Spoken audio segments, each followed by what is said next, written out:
Hello. Now I will show you how to program the EEPROM of the column. Let's connect and test the FI711 speaker. The program includes a pinout diagram for connection. All necessary files for programming are also included in the program.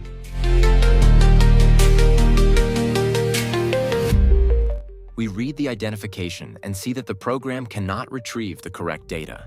We try to read the error codes, but they cannot be read.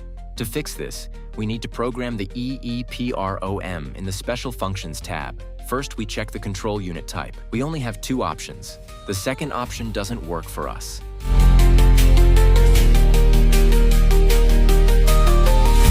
But the first one worked and can be used. We clear the EEPROM and restart the unit.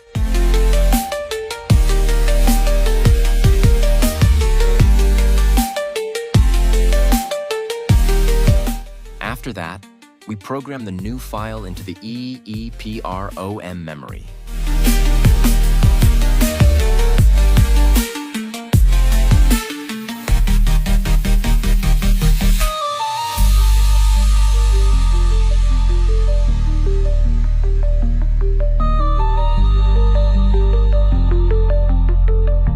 We restart the column after the operation is successfully completed and read the identification.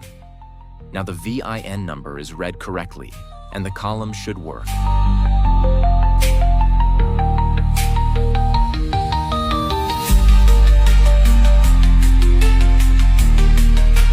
We start the engine and try to rotate the column. It starts up and provides power.